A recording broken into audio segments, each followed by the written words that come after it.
Alors, je disais que c'était vraiment une bonne nouvelle pour moi quand j'ai entendu parler de Badi, parce que dans mon fond, mon fin fond de cœur, je me disais, mais écoutez, si nous nous plaignons que Kabila est vraiment le problème, mais qu'est-ce qui fait que les Congolais qui sont avec Kabila puissent ne pas saisir cette opportunité, parce que Kabila n'est plus au pouvoir, pour essayer de diminuer le danger que Kabila peut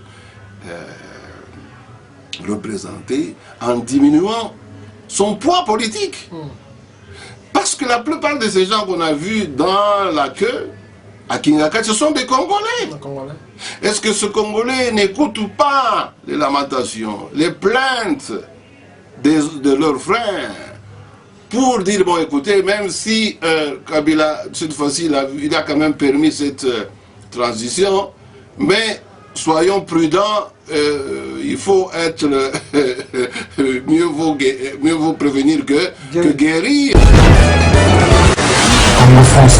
La défense de Bosco Ntaganda, c'est que bien qu'il nous a vraiment satisfait en disant qu'il est un Rwandais et qu'il avait travaillé dans l'armée rwandaise en tant que militaire, qu'il avait été recruté par Kagame et tout ça, ce qui a été confirmé, n'est-ce pas, par un des anciens chefs d'intelligence rwandais qui est d'ailleurs déjà décédé, paix à son âme. Il s'agit de Patrick Karegeya. La vidéo a circulé juste après pour confirmer le fait que non seulement Bosco Ntaganda, mais Kunda Batware et tout le monde étaient des Rwandais qui étaient envoyés comme des mercenaires pour tuer au Congo, pour ravager, afin de faciliter le pillage, n'est-ce pas, des richesses du Congo. Ok.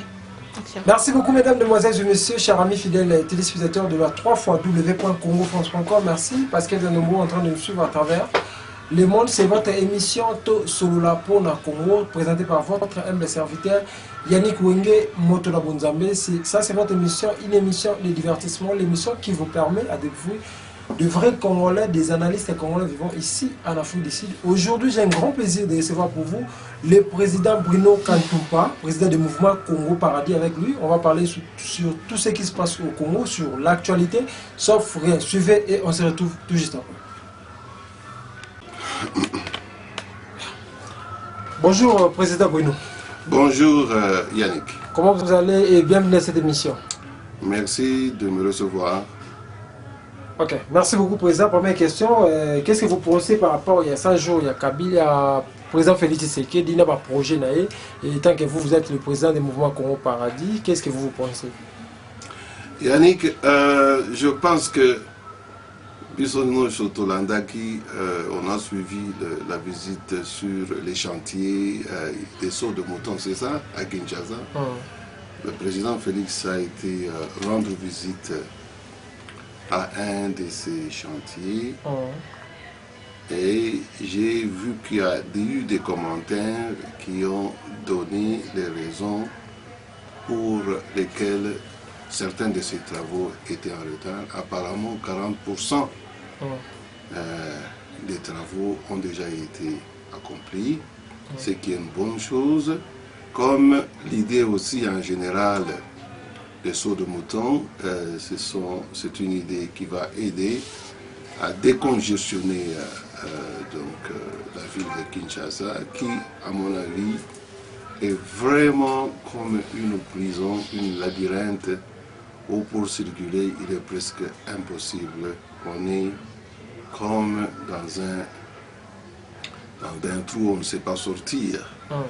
Donc ça va en tout cas alléger la tâche aux motoristes et à la circulation en général dans la ville de Kinshasa.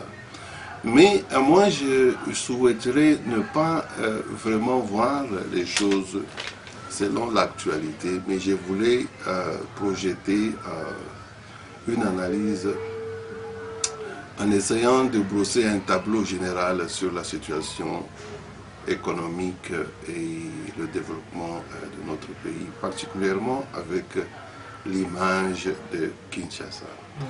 Donc, à mon avis, vous savez, moi, je suis pas pour... je suis pour ce projet-là, mais dans un grand tableau, et j'ai des réserves. Pourquoi? Parce que vous savez, Je ne suis pas, moi, d'avis de donner toujours beaucoup d'importance à la ville de Kinshasa parce que je vois que notre pays a été victime, et le peuple congolais a été victime d'un système qui a fait que l'arrière-pays a été totalement abandonné à lui-même et tout le monde pense que faire la bonne vie, c'est être à Kinshasa et nous nous retrouvons avec une ville qui est surpeuplée et qui ne sait plus respirer.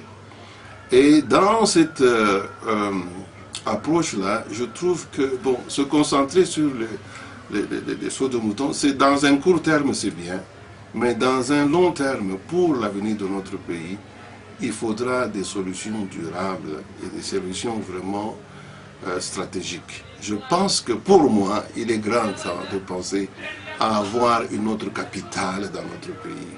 Il faut déplacer la capitale de Kinshasa, il faut l'amener au centre du pays.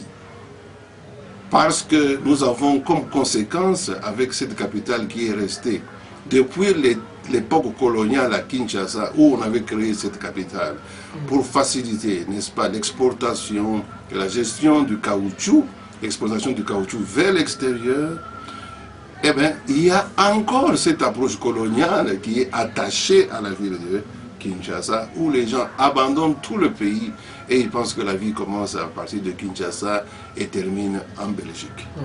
Et nous sommes prisonniers de ce système-là colonial qui nous a mis dans une situation impossible où on ne sait pas vraiment développer le pays à partir du fond de l'intérieur. Donc pour moi, c'est une bonne chose dans un court terme, mais dans un long terme, je ne pense pas qu'on devrait se limiter à réfléchir sur les sauts de moutons. Moi, je pense que la véritable cause des problèmes à Kinshasa, c'est que même au niveau des mentalités, Kinshasa est vraiment le reflet du débâcle politique congolais et même économique et même de la tragédie économique du Congo. Et si on veut résoudre le problème congolais, il est grand temps qu'on puisse penser à changer la capitale et à la déplacer, mettre ça au milieu du pays pour qu'on puisse, n'est-ce pas, décongestionner ou décentraliser l'administration, rapprocher l'administration des administrés et permettre, n'est-ce pas, une bonne gestion du pays. Voilà un peu ce que je peux dire en grand sur le projet de 100 jours avec les sauts de mouton que j'applaudis, mais j'interpelle à une analyse un peu plus profonde parce que si nous nous contentons de changements cosmétiques, ça veut dire on fait juste saut de mouton ici, demain c'est cela, mais qu'on reste toujours dans le même système qui nous a dirigés depuis 60 ans et même avant avec les Belges, système qui n'a pas permis l'émergence économique ou le développement et même le bien-être social. Il est grand temps qu'on se pose des questions si on doit faire encore des choses pour continuer à nous maintenir dans un système qui nous a presque asservis et qui a abandonné l'arrière-pays à son propre sort si nous voyons le triste sort des gens de Kivu avec Minembwe. Nous avons eu le triste sort des gens au Kasaï, à Bandundu, qui n'est même pas loin de Kinshasa. Donc partout vous sentez que l'arrière-pays est abandonné à lui-même. Pourquoi nous devons continuer à centraliser notre attention sur le Kinshasa? Voilà un peu ce que je peux dire sur merci beaucoup, le projet de 100 jours. Merci beaucoup, Président Bruno. Parlons, Président, de la démission de Bahati Lukwebo à la FCC. Tu sais, Yannick, moi, avant que Bahati ne démissionne, moi j'étais en train de réfléchir. Je me disais, mais écoutez, avec le débâcle de l'invalidation de certains députés, comme les derniers Safou, Mike Mukebai, justement, et puis Goubal, et tant d'autres, j'avais vraiment de l'inquiétude, comme tous les Congolais, parce que on se posait la question de savoir pourquoi, en ce moment, alors que même les délais constitutionnels requis pour pouvoir invalider quelqu'un étaient dépassés, donc l'acte lui-même devenait invalide. Yeah. Donc l'acte lui-même devenait inconstitutionnel. Et ça devenait vraiment inquiétant parce que un tel acte, ça pouvait avoir des conséquences terribles parce qu'on pouvait même soupçonner qu'avec cet esprit-là, cette approche, rien ne pouvait garantir qu'on ne pourrait pas faire une telle chose contre le président Félix, par exemple, c'est-à-dire qu'un jour on se réveille, la Cour constitutionnelle remet tout en question, même sa victoire aux élections, ou bien qu'ils remettent en question une ou l'autre chose, ou même arriver donc au Sénat, que nous assistions à une autre théâtre. Bon, ça commençait à inquiéter les gens, bien que pour moi, j'ai eu foi dans cette coalition de CACH et FCC, et le rapprochement entre Félix Tshisekedi et Kabila, c'est quelque chose que moi j'ai toujours souhaité de tout mon cœur. Je donnerai des raisons pourquoi, bien que vous savez, les Congolais aiment une discussion passionnée, des analyses passionnées en ce qui concerne la personne de Kabila et même le rapprochement avec Tshisekedi. Mais je trouve que le pays a eu quand même une sorte de libération et de salut grâce au rapprochement de ces deux personnalités. Je vais m'expliquer un peu après. Mais vous aviez posé la question sur Bati. Donc je disais que mon souhait, c'était qu'on puisse enlever ce danger que pouvait représenter FCC, parce qu'on ne savait pas ce que FCC était en train de mijoter. On a vu les gens à Kingakati, la façon dont ils étaient rangés pour voir, n'est-ce pas, Kabila, et on se dit, mais ce sont des gens qui semblent suivre des ordres. Et on a l'impression, comme les analystes le disent, que Kabila cherche à rentrer au pouvoir, à manigancer et tout ça. Bon, parce que vous savez, ça pouvait même rencontrer le souhait de certaines plateformes de l'opposition. Par exemple, Fayulu, qui ne rêve que d'une telle opportunité. D'ailleurs, les gens, certains disent qu'on a vu quelquefois Mozito à Kingakati de nuit, qu'est-ce qu'il était en train de mijoter ou de comploter. Mais de toute façon, tout cela pour moi n'a pas déterré ou ça n'a pas décourager la confiance, l'espoir que j'ai placé dans cette coalition et ce rapprochement entre Félix Tshisekedi et Kabila. Alors, je disais que c'était vraiment une bonne nouvelle pour moi quand j'ai entendu parler de Bati, parce que dans mon mon fin fond de cœur, je me disais, mais écoutez, si nous nous plaignons que Kabila est vraiment le problème, mais qu'est-ce qui fait que les Congolais qui sont avec Kabila puissent ne pas saisir cette opportunité, parce que Kabila n'est plus au pouvoir, pour essayer de diminuer le danger que Kabila peut représenter en diminuant son poids politique. Parce que la plupart de ces gens qu'on a vus dans la queue à Kingakati, ce sont des Congolais. Est-ce que ce Congolais n'écoute pas les lamentations, les plaintes de leurs frères pour dire, bon écoutez, même si Kabila, cette fois-ci, il a quand même permis cette transition, mais soyons prudents, il faut être mieux vaut prévenir que guérir.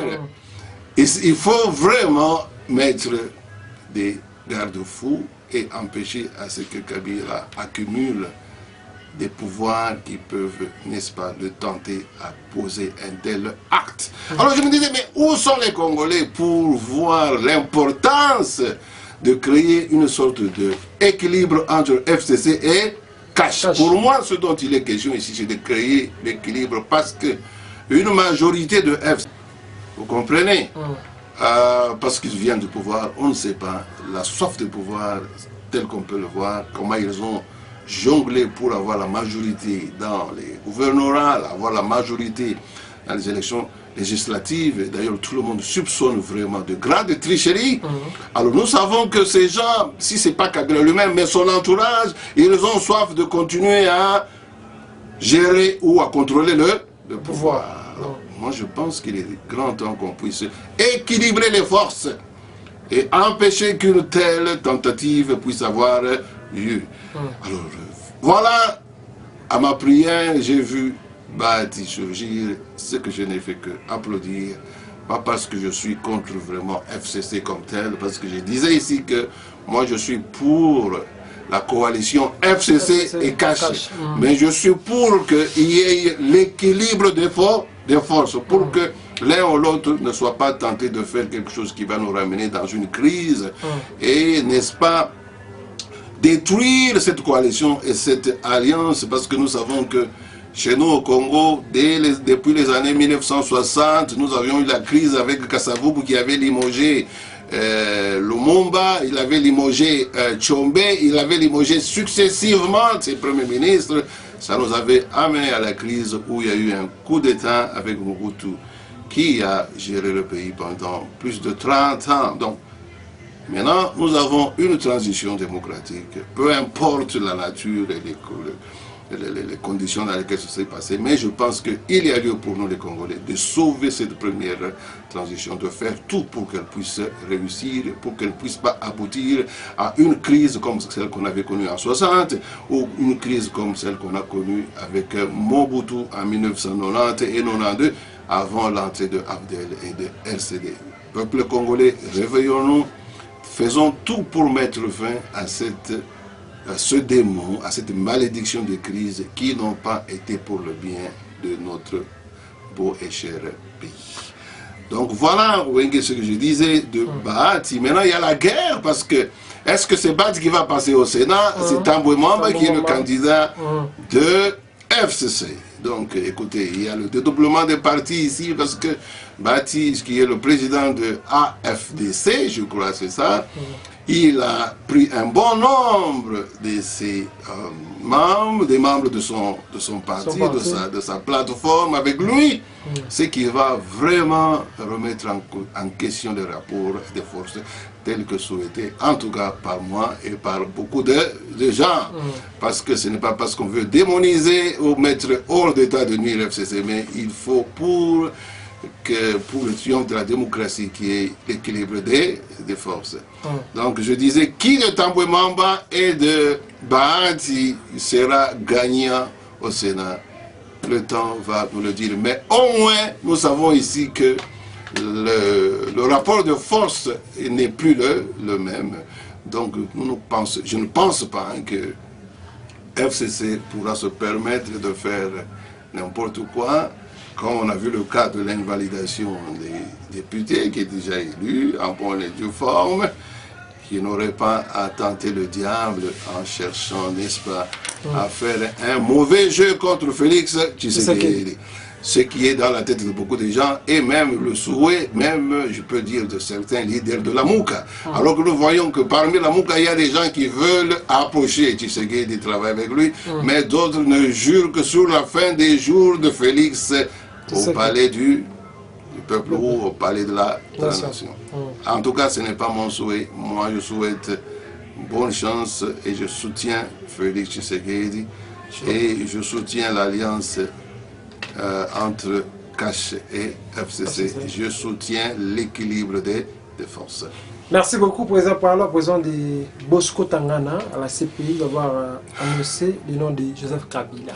Ah, écoute, tu sais, moi je parlais tout à l'heure de saut de mouton qu'on construit à Kinshasa, bien que je suis vraiment excité ayant été à Kinshasa, ayant vu le calvaire dans lequel les gens vivent quand ils vont au travail le matin, avec un trafic impossible où les gens qui sont respectables sont obligés des fois de sauter sur la moto pour aller au travail dans leur costume respecté. Bon, malheureusement, voilà la situation et les conditions dans lesquelles les Kinois ont été forcés à vivre pendant longtemps. Je dis que pour moi, il faut des solutions à long terme. Et il faut voir le système qui nous a gérés jusqu'à aujourd'hui. C'est dans, n'est-ce pas, cet espace de bien analyser les causes profondes du système qui nous a dirigés qu'on peut trouver des solutions durables. Alors ça vaut aussi pour la question de Bosco Tangana. Écoutez, ça a été pour moi une grande joie de voir que finalement, l'homme qui était arrêté, un type qui a fait des éloges ou qui a fait des aventures comme Kunda Batware et qui a disparu et qui se retrouve en paix et en sécurité au Rwanda, ce monsieur finalement a été devant la CPI pour être jugé. Quelle joie, quel soulagement. Mais ce soulagement n'a pas été sans drame parce que déjà, on entend dire, déjà dans les premiers jours avec le juge qui le jugeait, là, le prosecutor, le monsieur introduisait comme on dit, cross-examination avec une question, moi, qui m'a plu. Il a posé la question à Bosco Ntaganda. Qu'est-ce que c'est un Kadogo? Vous voyez, c'était vraiment une question piège, parce que c'est une question qui devait aboutir à quelque chose. À la fin, le juge posait la question à Ntaganda s'il avait été, n'est-ce pas, un militaire dans l'armée de Kagame. Et à Bosco de reconnaître qu'il était non seulement un membre de l'armée rwandaise sous Kagame, mais il était aussi un Rwandais de naissance. Ce qui a vraiment alimenté les polémiques et la discussion, la passion et surtout le rancœur dans le cœur des Congolais qui pendant longtemps n'ont pas été entendus par la communauté internationale, qui a refusé de prêter oreille à nous, le peuple congolais, à ce peuple meurtri, tué sur sa propre terre à cause des richesses que eux, les Occidentaux, bénéficient, que eux, les Occidentaux, reçoivent pour se rendre riches. Eh bien, ce monsieur accepté devant la communauté internationale. Ici, Wenge, je dois faire une parenthèse, je dois dire, il y a eu beaucoup de rapports sur les tueries de Kivu, sur les tueries qui impliquent Kagame. Et donc, il y a eu beaucoup de rapports, parmi lesquels on cite le rapport Mapping. Et ce rapport-là accusait directement l'armée rwandaise et Kagame. Ce qui ne m'a pas vraiment plu dans l'intervention, la défense de Bosco Ntaganda, c'est que bien qu'il nous a vraiment satisfait en disant qu'il est un Rwandais et qu'il avait travaillé dans l'armée rwandaise en tant que militaire, qu'il avait été recruté par Kagame et tout ça, ce qui a été confirmé, n'est-ce pas, par un des anciens chefs d'intelligence rwandais qui est d'ailleurs déjà décédé, paix à son âme. Il s'agit de Patrick Karegeya. La vidéo a circulé juste après pour confirmer le fait que non seulement Bosco Ntaganda, mais Kunda Batware et tout le monde étaient des Rwandais qui étaient envoyés comme des mercenaires pour tuer au Congo, pour ravager, afin de faciliter le pillage, n'est-ce pas, des richesses du Congo. Et tout ça s'était fait sous la direction ou le commandement de Kagame. Alors, à Patrick Karegeya de se plaindre, de dire, mais pourquoi est-ce qu'on a arrêté les militaires, mais on ne pointait pas le doigt sur leur commandant? Et le commandant n'était rien d'autre que Kagame. Alors, moi, je dis ici, je vous rappelle que aux Nations Unies, on a présenté le rapport qu'on appelle Mapping. La Belgique, la France, les États-Unis n'avaient jamais accepté ou qu'on puisse prendre ce rapport en compte. Et Yannick, ici, je voudrais interpeller le peuple congolais et le monde en disant, nous avons ce monsieur Bosco qui apparaît à la Cour internationale, qui reconnaît qu'il est rwandais, mais curieusement, le monsieur ne cite qu'un seul individu qui doit être arrêté. Curieusement, nous savons que c'est la même chanson que la communauté internationale. La Belgique ou les États-Unis, les autres, font, ils disent qu'ils veulent arrêter à tout prix qui? Kabila. Pourquoi Bosco Ntaganda n'a pas cité le premier suspect qui est Kagame, celui qui était le chef de Kunda Batware, de lui-même Bosco Ntaganda, de James Kabarebe et même de Kabila, quand ils étaient encore au Rwanda et dans la rébellion. Pourquoi il n'a pas cité ces gens? Donc, quelque part, je dois interpeller la conscience des Congolais que nous sommes encore victimes d'une manipulation. Nous devons ouvrir nos yeux parce que le même système qui a installé Mobutu, qui a installé Laurent Kabila et qui, quand il ne voulait plus obtempérer, n'est-ce pas, au désir ou aux ordres des multinationaux. Derrière eux, il y avait les États-Unis, la Belgique et tout ça. Il avait été tué. Et vous savez, 2006, 2011, Kabila était présenté par Louis Michel comme l'homme qu'il fallait pour le Congo. Pourquoi tout d'un coup il est devenu un démon, un homme à abattre, un homme qu'on doit arrêter, alors que le commandant de toutes ces opérations-là, Kagame, jusque-là, personne n'ose citer son nom. Je trouve là qu'il y a deux poids, deux mesures. Nous, peuple congolais, si Kabila a fait du mal, autant ouvrir un tribunal à Kinshasa et essayer de traduire tous les criminels de guerre, si c'est le cas. Mais avec l'esprit de coalition et l'esprit qu'il y a eu pour sauver, n'est-ce pas, pour permettre une transition au pays, donc je dois dire, il faut vraiment plutôt savoir et accepter qu'il y a un prix à payer pour toute chose. Peut-être notre prix à payer pour le peuple congolais, c'est réussir au moins pour la première fois dans notre histoire une transition démocratique. Et cette transition démocratique, Kabila aura joué son rôle. Parce qu'au moins pour une fois, c'est un candidat qui n'est pas le choix des Occidentaux, comme ça a été le cas avec lui-même, comme ça a été le cas avec Mobutu, et comme ça a été le cas avec Laurent Kabila, qui ailleurs s'était, n'est-ce pas, détourné de ces mêmes Occidentaux qu'il avait placés et qu'il avait permis de prendre le pouvoir, et il avait été tué. Est-ce que nous ne vivons pas le même drame où les mêmes Occidentaux, au travers de Louis Michel, avaient installé Kabila au pouvoir? Aujourd'hui, ces mêmes Occidentaux veulent mettre la main sur lui, n'est-ce pas, pour faire disparaître toutes les traces de leurs crimes.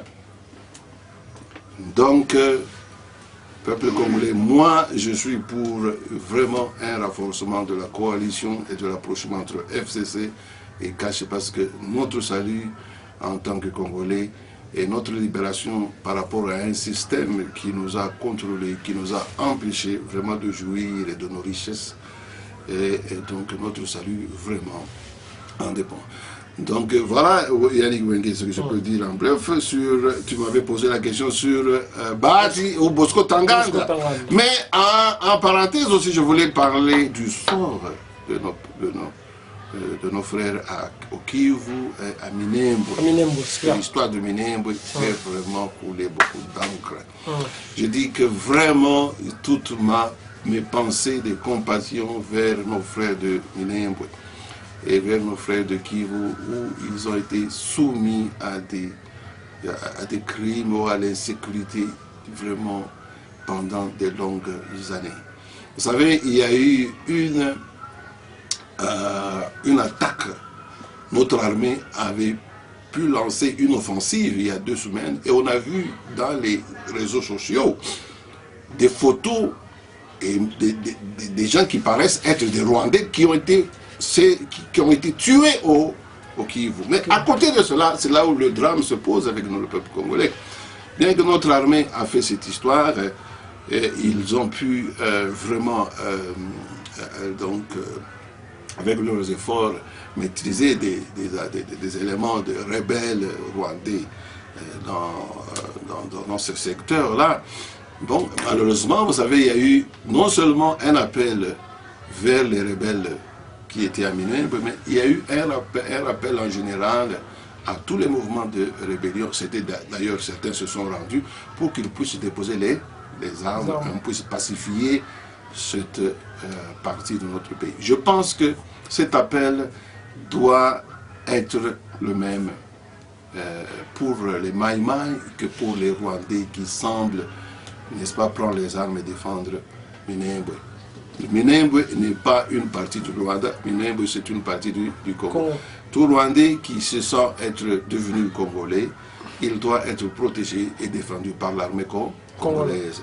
Donc je pense qu'à mon avis, toute rébellion, que ce soit du côté des Rwandais qui vivent maintenant, qui sont Congolais, ou du côté des Congolais qui sont des Maïmaï, qui se sentent en insécurité, qui se trouvent dans une légitime défense, parce qu'ils doivent se défendre. Mais je pense que dès l'instant où notre armée s'engage à mettre fin à ce désordre, à l'insécurité, Je pense que cet engagement doit être un appel clair pour tous les mouvements rebelles à pouvoir déposer les armes. Je félicite ceux qui ont fait ainsi, parce qu'il y en a d'autres qui avaient même rendu les armes. Et je demande vraiment aux Rwandais qui vivent chez nous au Congo que l'opportunité est là aujourd'hui.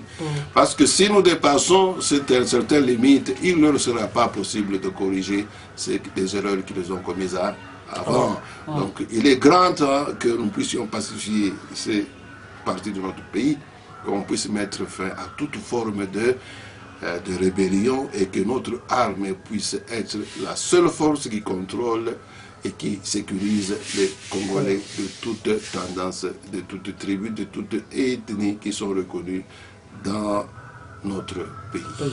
Merci beaucoup, Président. Un mot de la fin par rapport à tout ce qui est soumis ici. Un mot de la fin, c'est que vraiment, moi j'aime voir les choses dans un tableau un peu plus grand. J'ai dit, voyons les systèmes qui ont dirigé le Congo depuis longtemps.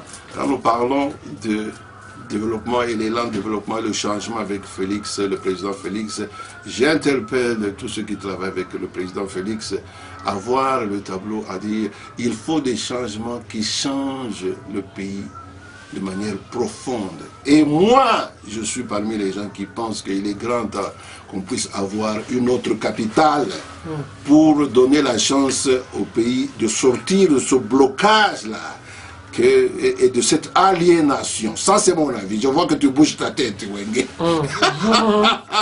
De cette aliénation coloniale que Kinshasa a, n'est-ce pas, amené au Congo. Parce que Kinshasa, c'est devenu la capitale, quelquefois, de délinquance politique. Une capitale où les gens n'ont pas le sens du travail. Ils veulent tous jouir, que travailler, alors que les gens qui sont dans l'arrière-pays sont abandonnés à eux-mêmes. Pourtant, ce sont eux qui fournissent, n'est-ce pas, ce qui contribue à notre budget national, c'est-à-dire les richesses, que ce soit le coltan, que ce soit le cuivre, que ce soit le diamant, ne proviennent pas de qui? De Kinshasa. Il est temps qu'on puisse corriger notre histoire. Je pense que commencer par changer et déplacer la capitale comme on l'a fait par exemple, le Nigeria, ils ont changé la capitale, la Tanzanie, il a changé la capitale. Ici en Afrique du Sud, nous avons l'ancienne capitale coloniale qui est Cape Town, mais nous avons la capitale actuelle qui est Pretoria, qui est plus au centre.